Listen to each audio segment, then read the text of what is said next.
It's time to take a deep breath and quiet the mind. Every breath and thought was energy that brought us to our experience in this moment. We are going to exercise our beliefs in the possible. We will bend and create our own realities. Let's explore how to square our recovery and thrive in life.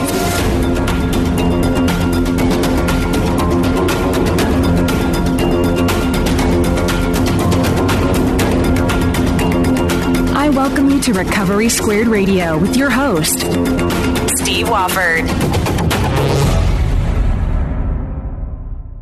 Welcome to Recovery Squared Radio. I'm Steve Wofford. I have Sarah Roberts with me on the show today, and she is a wellness entrepreneur.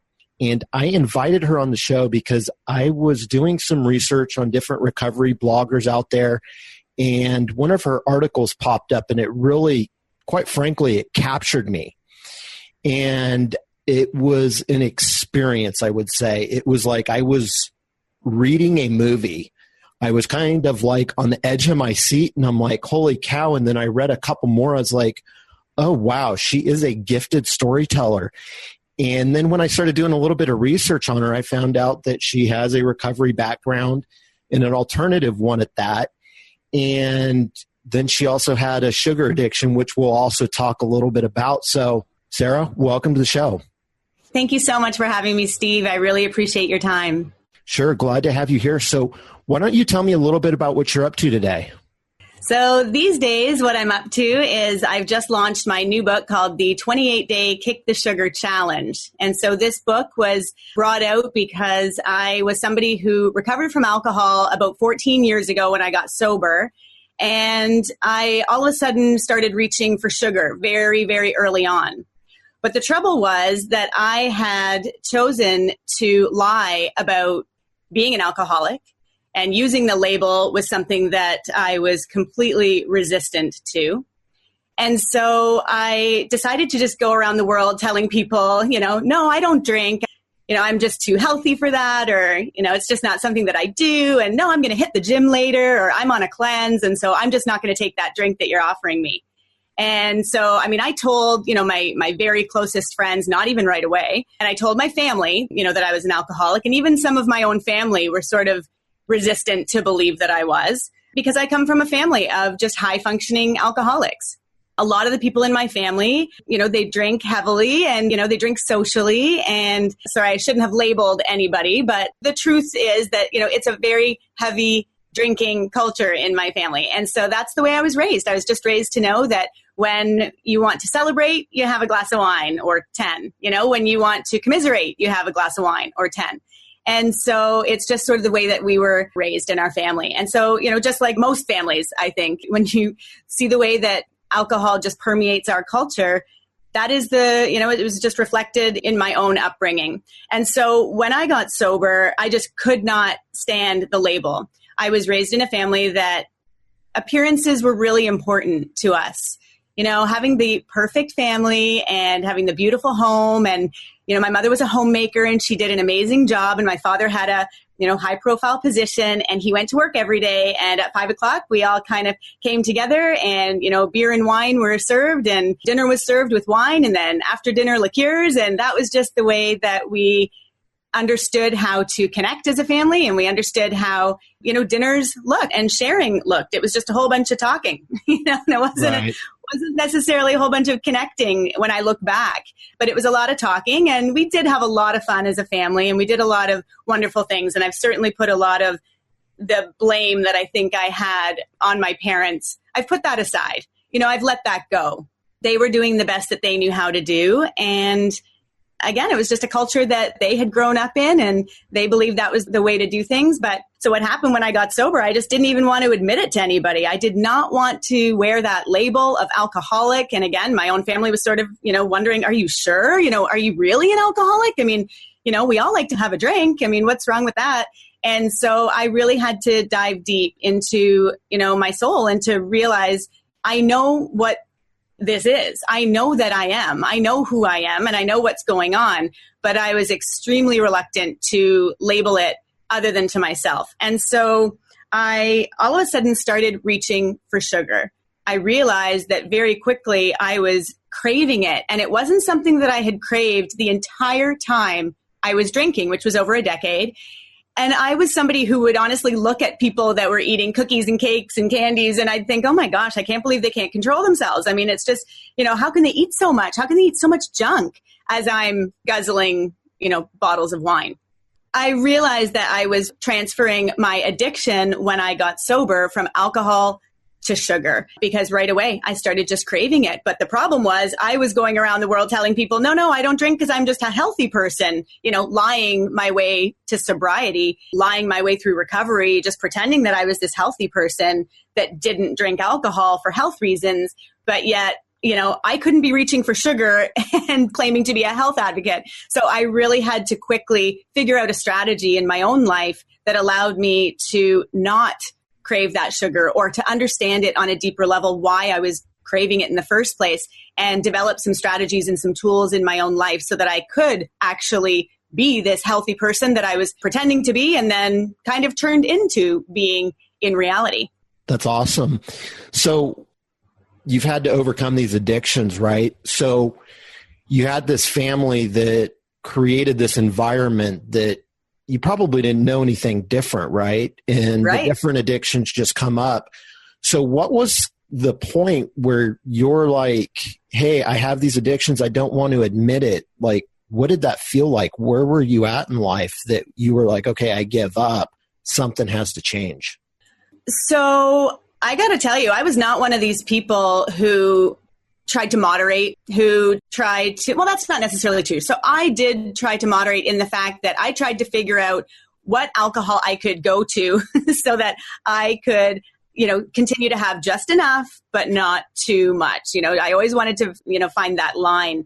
And so I did kind of swap from wine to vodka to beer, and kind of played around with how I could manage those different drinks so that I would never go past that edge, so that I would, raise eyebrows. I never wanted to raise eyebrows. I always wanted to stay under the radar. And for the most part, I was quite successful. Again, even some of my closest friends were saying, we all drink. Like, what do you mean you're an alcoholic? I mean, are you sure? I mean, so what does that mean about me? And that was sort of the unsaid question that I knew a lot of my friends were having. Well, what does that say about my drinking behavior if you're calling yourself an alcoholic and yet we drink together all the time? So what does that mean about me? And again, not to label anybody else out there that, this is my personal journey and this is my absolute truth. And there's just no denying the fact that for me, alcohol was causing just problem after problem, even though in some people's eyes, they might look like non-problems. These were relationship problems. These were issues that I was having at work. I wasn't thinking clearly. I was making poor decisions in the boardroom.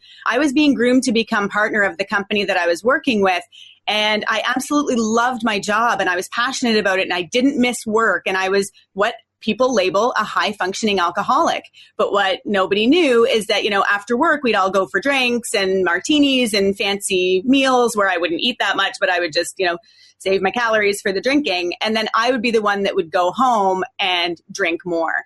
And so I would sort of rinse, wash, rinse, repeat. And that was the way that I led my life for many years. And so I finally just realized I got to a point where I truly knew that if I didn't change, I was going to die. And it was just sort of one of those eye-opening moments in my life where I just thought, I change or I die. And I chose to live. And, I was in a relationship that we were thinking of ending the relationship. It wasn't a romantic relationship, but the guy was a great guy. But he had even said to me, on several occasions, is this how you're going to drink all the time? Like, is this how your life looks?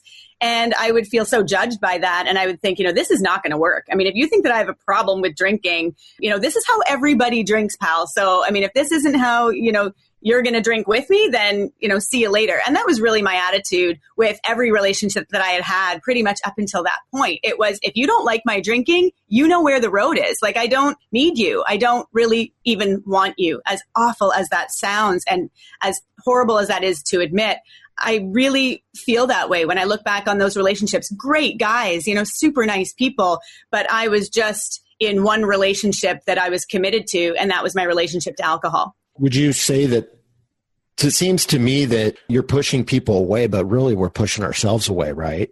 Yeah, I mean, I guess I'm pushing myself away. What I'm doing is not living my authentic self. So you're absolutely right. I was just in this deep, romantic, committed relationship with the bottle. And that's all I cared about. I mean, I sort of just waited to get to, 5 o'clock, 5:15, 5:30 some nights. But, I was not the kind of person that would stick around at the office until 7 p.m. It was like, no, I got my work done during the day. I got there early in the morning and I would work my butt off and get out of there so that I could get back to what I really wanted to get back to, which was drinking. But so, yeah, I was in this relationship with this guy and we were sort of ending it because he was frustrated and I was just fed up with him bothering me about my drinking. And finally, one day it just all sort of clicked. And I realized, you know what, this guy's right. I'm ruining my life. Things are not going well and things were starting to fall apart. And I was trying to keep all the balls in the air and it wasn't working. And so we ended up staying together and he was the best thing that ever happened to me because what I did was I moved in with him. He lived near the college that I decided to go back to business school. And I was somebody who, I dabbled in university, but didn't graduate. And so I went to college and I just busted my butt. And I really took it so seriously. So for the first time in my life, I became an academic and I just fell in love. I mean, it was just truly love at first sight when I got to school. And I ended up being sort of a peer mentor. And I was our class ambassador and I won many awards and I won the highest award in the college. And so when I graduated and spoke in front of over 2,000 people, just thanking them for that experience, I mean, it was so heartfelt and it was just so meaningful to me. First of all, my family had all flown in from all areas of Canada. And so they were there to witness that experience. And I hadn't told them that I was winning this award.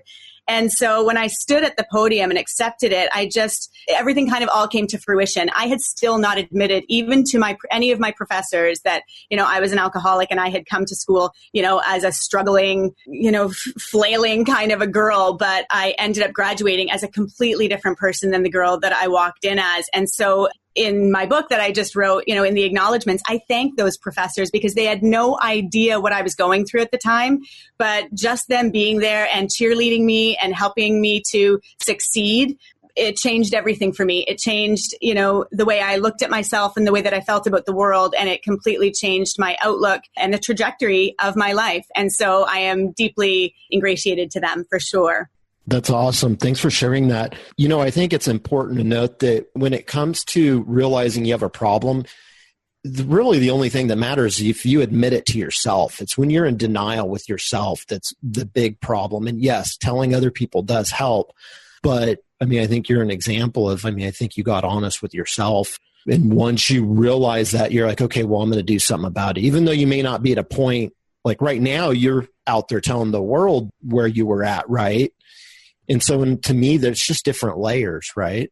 I totally agree. I think there really are different layers. And so for me at the beginning, I hid it from everybody. Like I was saying, I had such shame around the word and admitting it and telling anybody. But instead of just sitting in the shame and feeling sorry for myself, I really completely exploded my entire life. So like I said, I moved in with my boyfriend. So I got rid of my apartment. I quit my job. I went back to school, re-educated myself, and I dove into the education.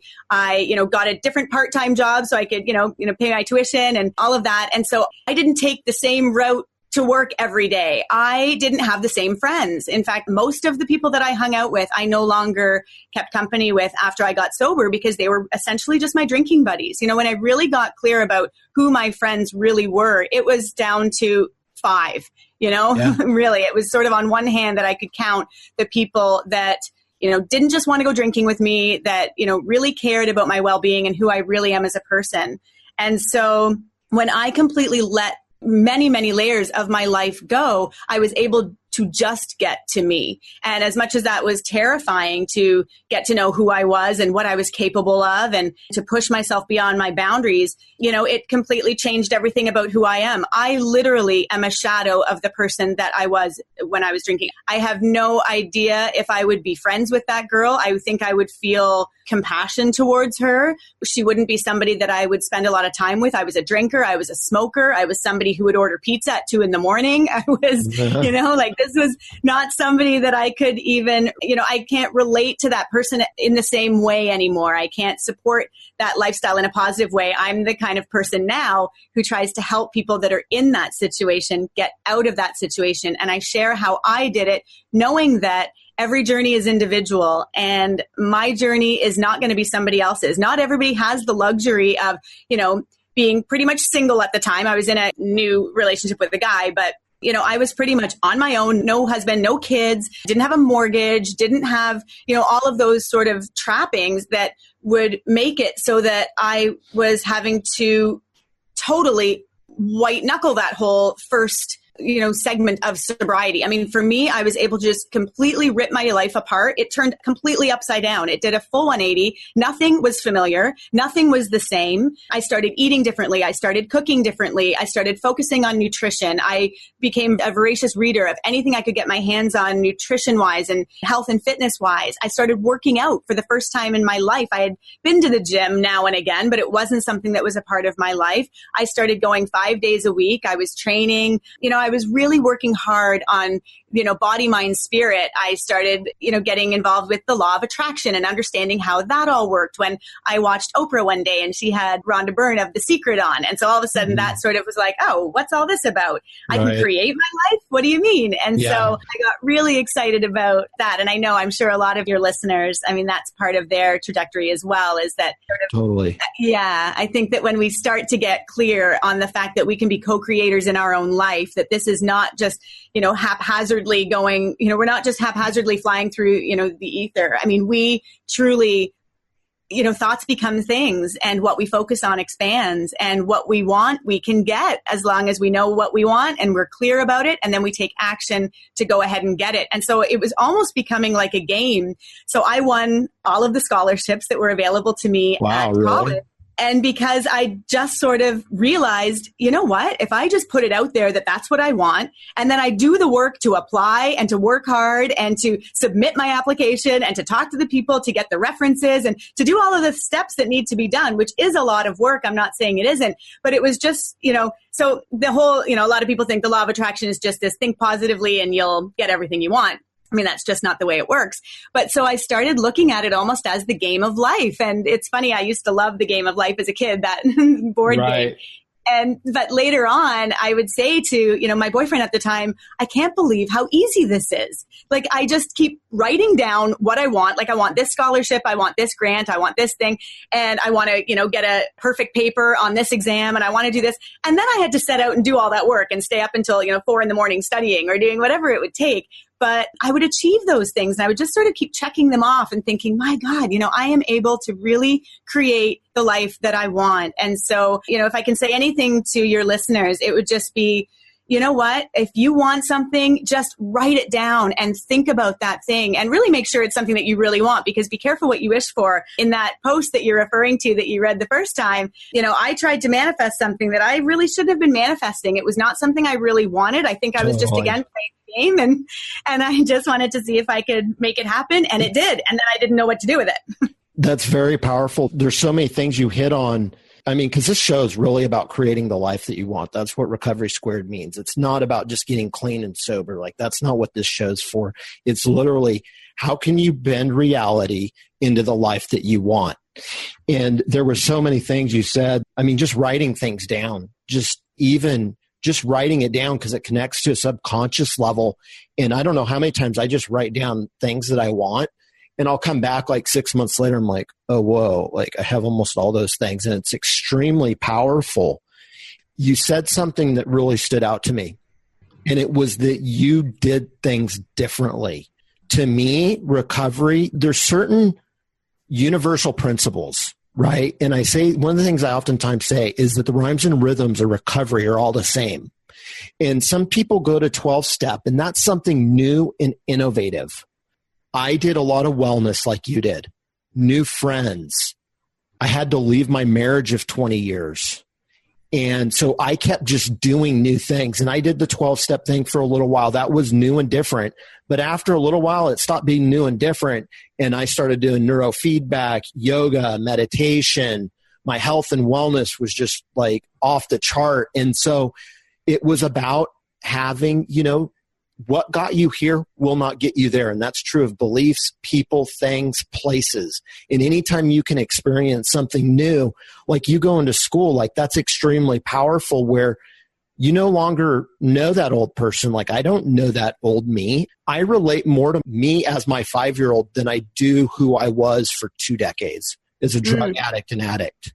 Mm-hmm. And so that experience is very common. And even though we can, on some levels, we think that it's different, in reality, it's all the same rhymes and rhythms that I see. I totally agree. And when you were talking about relating to your 5-year-old self, I write about this in the book where, when I was a kid, I used to sneak chocolate. It was something where my parents used to entertain a lot, and my mother would often get hostess gifts, and they would often be chocolate. And so she would just take, she would accept them graciously, and then she would put them in the freezer downstairs, because we were not a family that ate a bunch of sugar, and my mom didn't give us sugary desserts. I mean, if we had dessert, it would be typically fruit. And so I would go downstairs and sneak that chocolate, trying to, secretly open up the boxes and then just put the boxes back in the freezer and hope no one would notice. And funny, I don't remember ever getting in trouble for it, but I would do that. I would sneak the chocolate. And so I realized that as a very young child, I was somebody who was already showing addictive tendencies. And so when you talked about relating to that 5-year-old self, I feel the same way, that I can look back at my younger self and relate more to her than that girl that I was for, the decade, over a decade that I was actively drinking, because I separated from who I really was. I really separated from that person. So what's the correlation in between after the alcohol started causing major problems, right? And then you kind of, after you got rid of that, you still had the sugar thing. I'm wondering what's the correlation in between your younger self and the sugar, if that was, because oftentimes at least when I'm coaching people, or even my own experience, when I go back and do the inner child work, it's always that 5-year-old that our realities get set, or our belief systems get set at that young age, and they end up manifesting. They continue to show up that same way throughout our whole life. And so I find that interesting that sugar was an issue back then.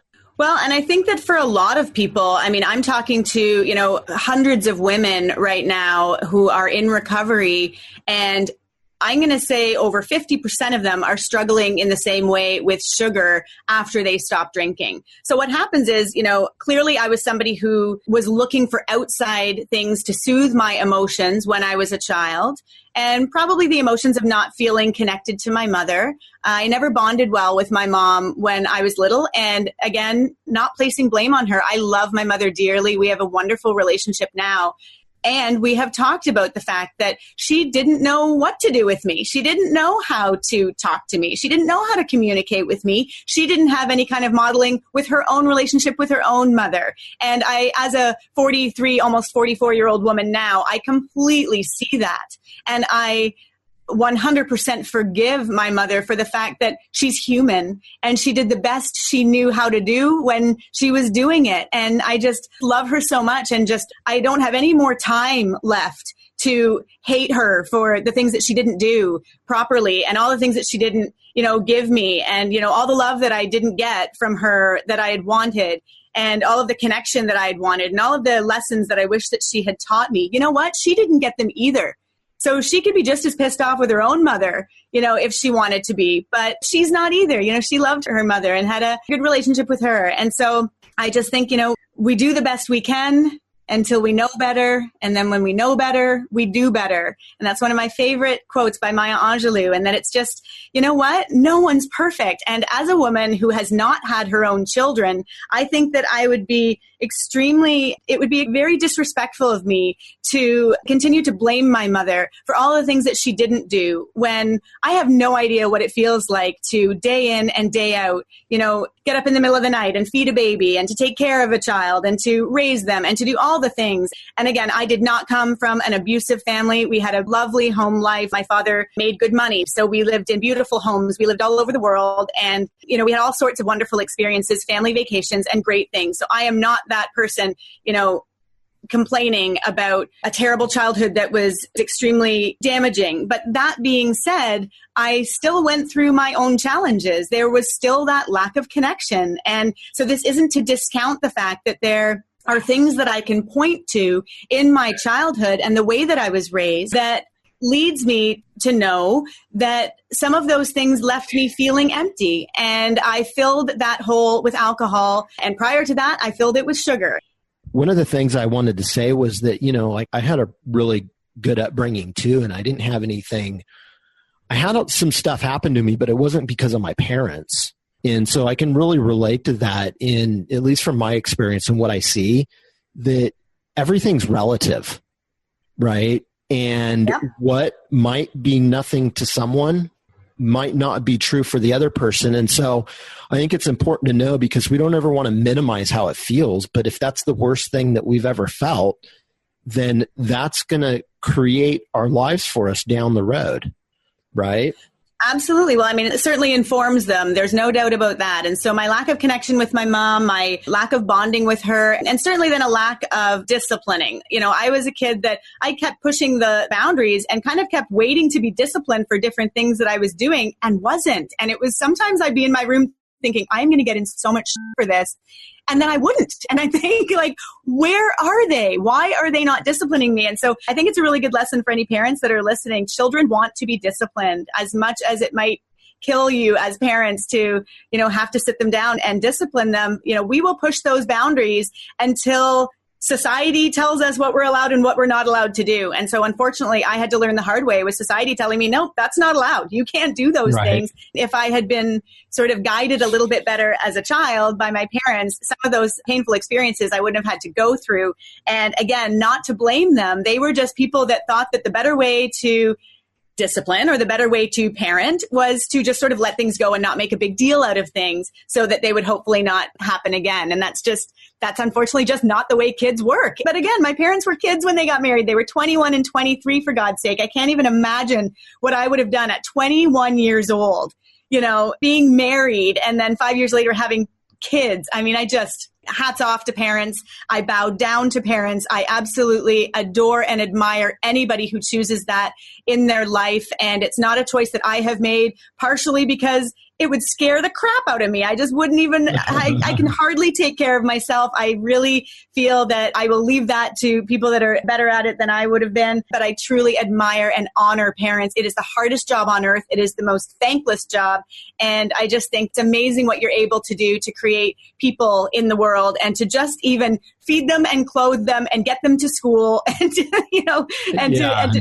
just stop there. And you're already a hero in my eyes. So, any parents that are able to, raise, amazing people, I just think it's unbelievable. I really admire parents. That's awesome. So I want to get on this topic of sugar because when I first got cleaned up and I ate an insanely clean diet, and for whatever reason, I got clean, no more drugs or alcohol. I have an insanely clean diet, extremely healthy, but I still had this organic cane sugar sweet tea addiction. And I remember I had bought too many cases at Costco and I went to return some of them. And they're like, do you realize in the last couple of months you've spent $700 on these things? I'm like, it kind of reminds me of my drug problem I used to have. And so it really opened my eyes that I'm like, holy cow, this is actually an addiction. And because I remember when I would drink like pound 2 or 3 of them, you get a massive sugar rush and it is a high. But oftentimes it's not look like that. It's just, something to drink, right? Totally. And at that point, I was like, okay, I'm going to do something about that. Before that, I didn't even really realize it. I ate so healthy and well that, I still had a 6-pack and all that, but I was spending a lot of money on these things. And it was like, I couldn't get up in the morning without it. And it was an addiction. But once I realized, I'm like, okay, I'm dealing with an addiction. Let me think about this again.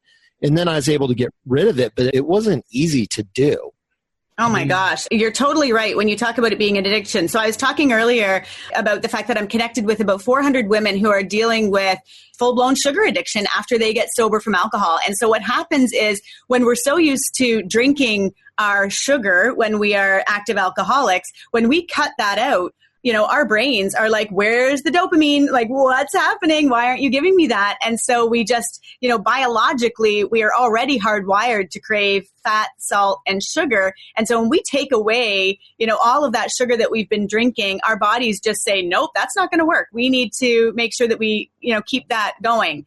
And so when we take in sugar, we get that immediate rush. We all feel that immediate rush. And then we feel that crash about 20 minutes later. And so just like a drug, we want to get that rush again. And so we just consistently go through the day. So a lot of people will sort of, even when they think they're eating healthy, fruit on the bottom yogurt or a yogurt parfait or a bagel with cream cheese. I mean, we don't realize how much sugar all of these things have in them. And so we're getting that rush because our bodies look at carbohydrates as sugar. I mean, it's just as simple as that. And so then about, 20 minutes later, we're grabbing for coffee with cream and sugar in it. And then, we've got a lunch of maybe a couple slices of pizza, which again, we don't think of as sugar, but it is. And then, the afternoon slump hits and we want another, maybe a donut with our sugary latte or whatever we're having. And so, it's just this constant, up and down that our bodies are going through. And so for me, taking us right back to the beginning, when I first got sober and was trying to be this health and wellness and fitness person and thinking, I can't have this sugar addiction, I very quickly had to figure out some of these strategies. So I really limited my sugar and started learning about where sugar hides and all the different foods that you don't even realize it's in. So I cut out white rice and pasta and potatoes. And I really started understanding how sugar works in the body. And the more that you limit the sugar and you really starve the body of sugar, the less it will start to crave. So it doesn't happen overnight. And a lot of people deal with, the detox of headaches and all sorts of different physiological effects. But honestly, it's one of the best things you can do is to really, really start to get aware of how much sugar is in all of the different food that you're eating and to cut way back or to completely cut it out of your diet and then, to slowly reintegrate it. And so that's how I developed the 28-Day Kick the Sugar Challenge. Is about 6 years ago, I decided to go on a full-blown no sugar cleanse. And it was really, really strict and it was really hard. And, it even took out, mushrooms. I went super, super, super clean and learning about how to completely rid my body of the sugar responses, which include caffeine. So I didn't realize that even though coffee doesn't have any sugar in it, it creates a sugar response in the body. And so I had to completely cut out caffeine as well. So it was really tough. I had a pretty tough time of it. And I think it was a 28-day or a 30-day cleanse. And so I decided what I would do with my 28-Day Kick the Sugar Challenge. I didn't want to completely cut out everything for people. I didn't want it to be just a 28-day diet.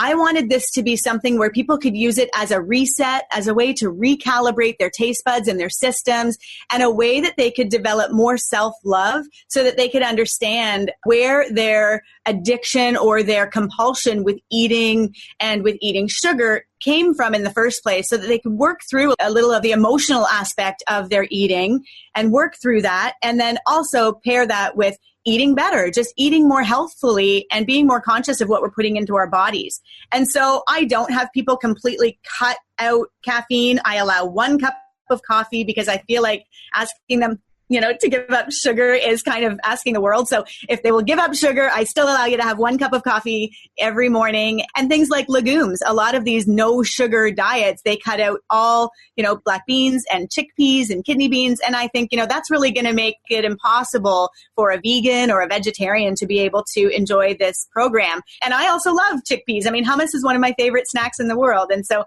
I really wanted to create this program so that it would be something that was accessible to everybody and something that could be used long term.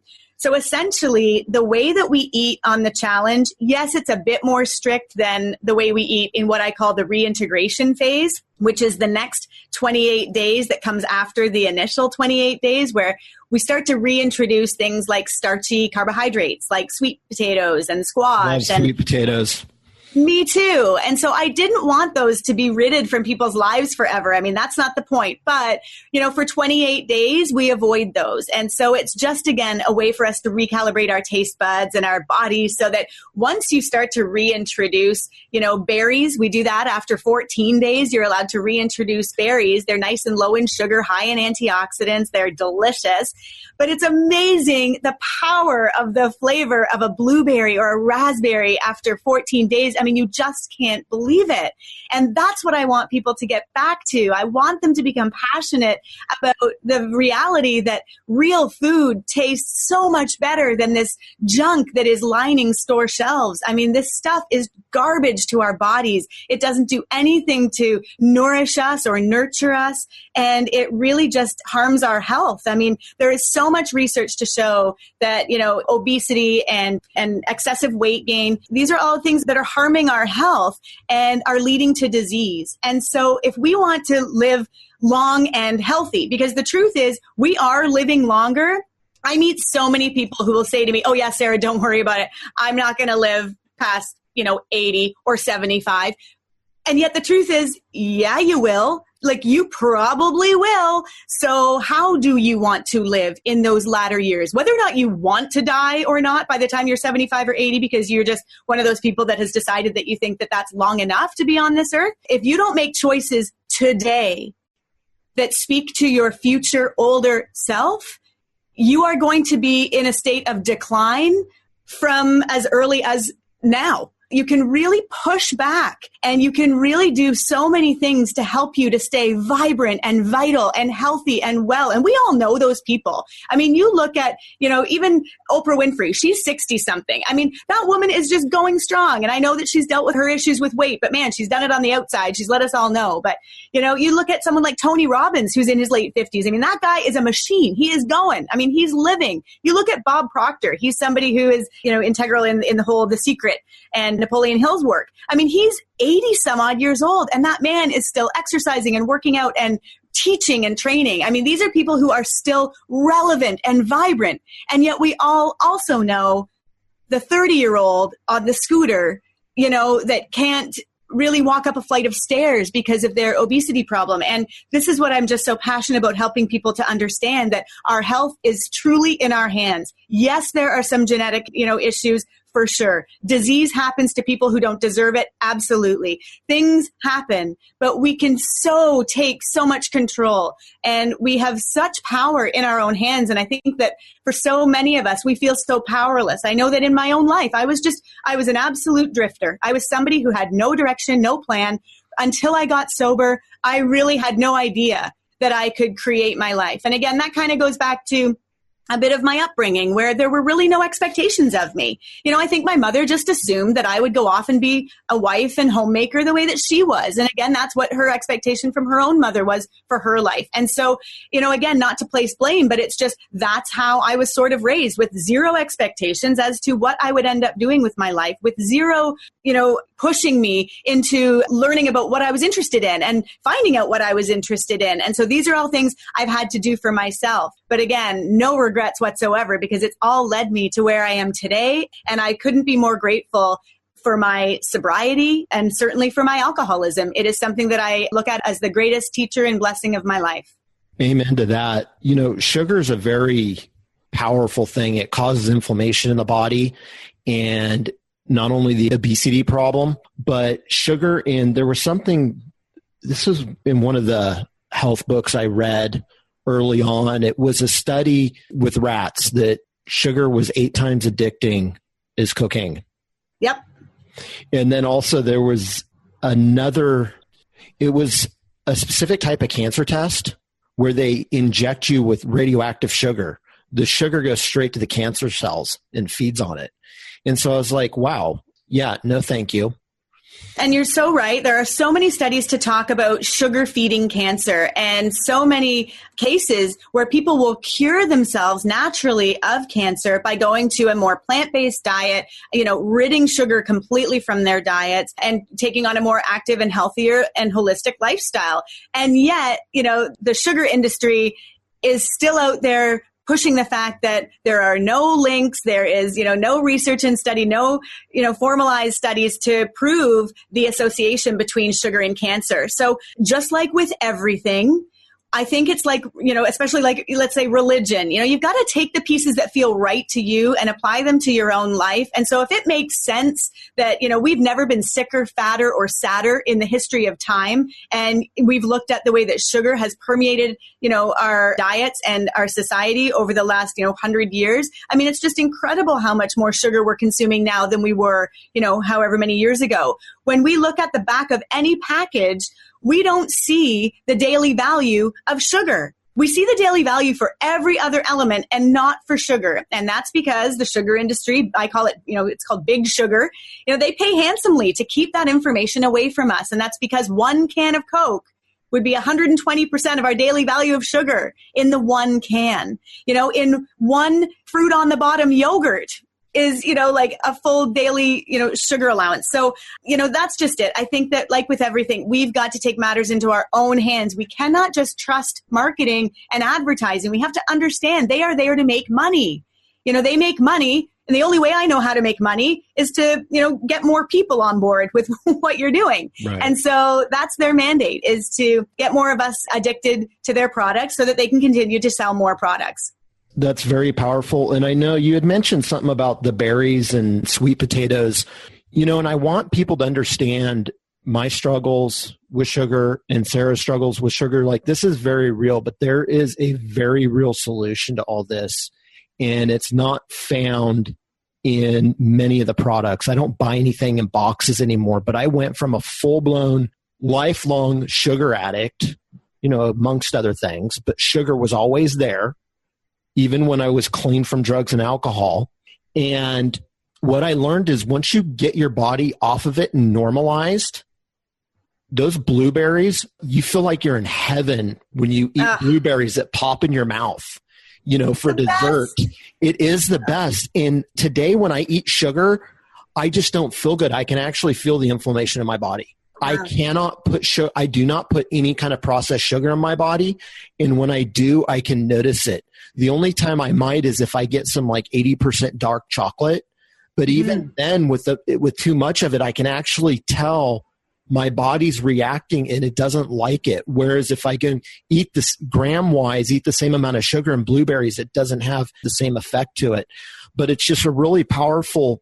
It's powerful to understand how it works and what it is. And when you feed yourself naturally, you feel absolutely amazing and you get rid of all these, what are really at the end of the day, addictions.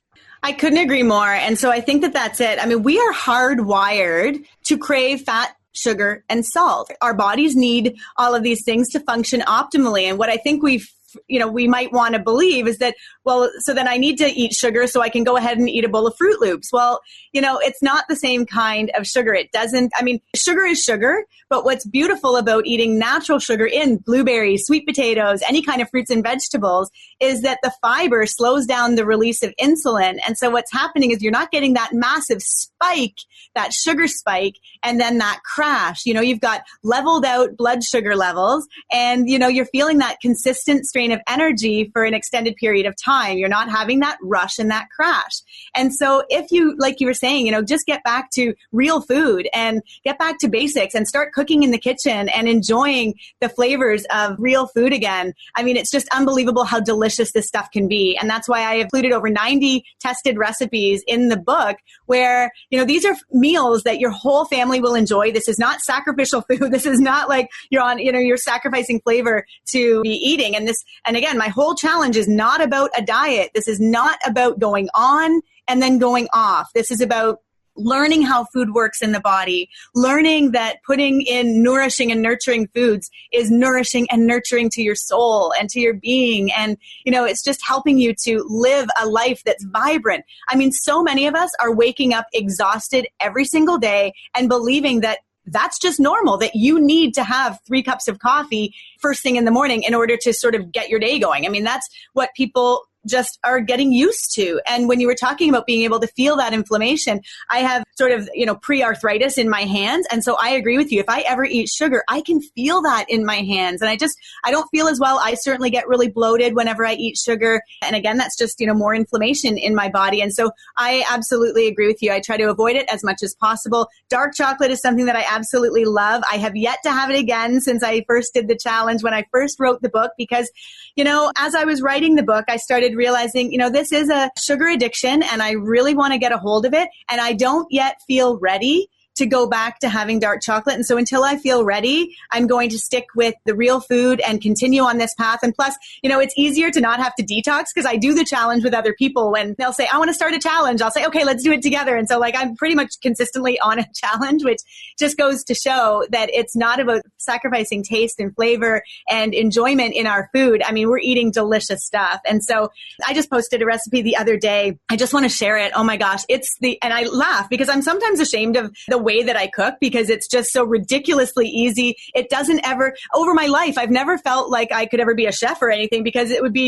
it's not even a recipe. It's just one ingredient. So I don't know how to call that a recipe. Basically, with Ontario peaches right now, I don't know where everybody is in the world, but if peaches are in season, you just open up a peach, take out the pit, and put them face down in a frying pan or on the grill. And that's all you do. And they are absolutely delicious eaten that way. I've been sprinkling a little bit of Ceylon cinnamon on them and then eating them on top of a bit of Greek yogurt. So I don't often eat dairy, but once in a while I'll have some Greek yogurt. And I'm telling you, this is absolutely delicious. And I hope that anyone out there gives it a try. These peaches are also lovely as an accompaniment to chicken or pork or any kind of meat that you might have, or even just on a simple salad. They just kind of pop the whole thing and will make your guests think you're an amazing chef when you've basically opened a peach. So. That's awesome. And I've seen some of your recipes and I'm like, oh, wow, that looks good. So how can people find out more about your book and about your website and whatever else you want to share with them? Thank you so much, Steve, for this. And so if people want to follow sort of my journey where I share all sorts of different things about myself, I mean, I call my blog sarahtalksfood.com because really it is, it was the food and the nutrition and the wellness that led me on my path to recovery that really was my recovery path. I didn't do a 12-step model. Again, I was so wanting to hide the fact that I was an alcoholic that I hid all of that. And so I just went to food and nutrition and got really passionate about eating well and exercising. And so the blog has a lot to do about food, but it also has a lot to do just about me opening up and sharing my story. So that's sarahtalksfood.com. And then to order a copy of my book, I would love it if people were interested in it because I think it's really powerful as far as helping people, again, to understand where sugar is, how it shows up in our lives and what it means, what it represents. And so there are a lot of homework assignments and all sorts of really cool resources that I have added into that book. And then, of course, over 90 recipes. There's a short workout guide and a meal plan. I really try to make it a comprehensive system. And so to order the book, go to ktsc28.com. So it's the acronym for Kick the Sugar Challenge, and then 28.com. You can also access the book from sarahtalksfood.com. So if you want to just get it there. But what I've done is I don't plan to profit from the sales of the book. I want this book in as many hands as possible.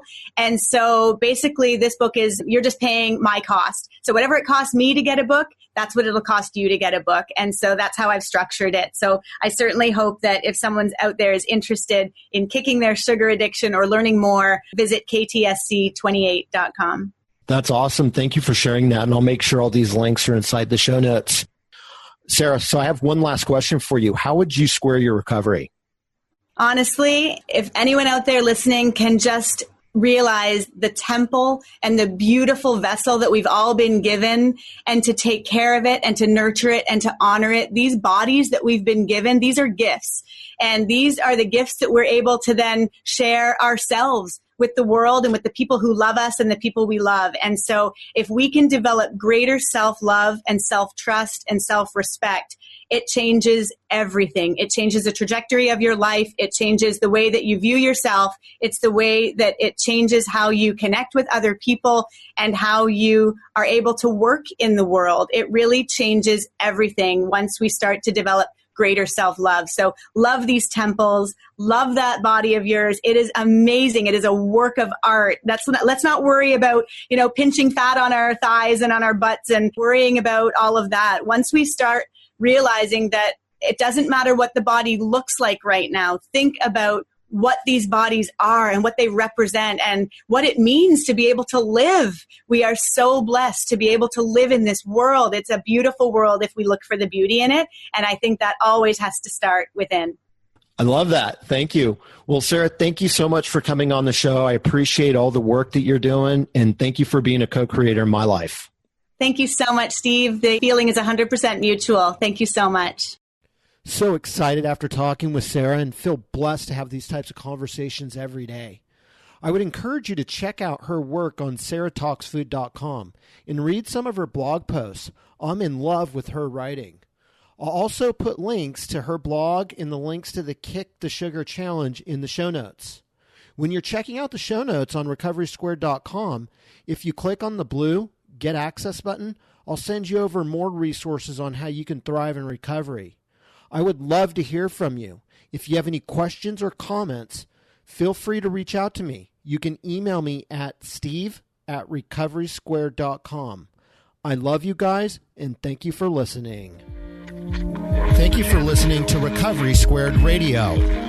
Please visit recoverysquared.com for access to resources on squaring your recovery. And as a reminder, act without doing. Create space between your thoughts and actions.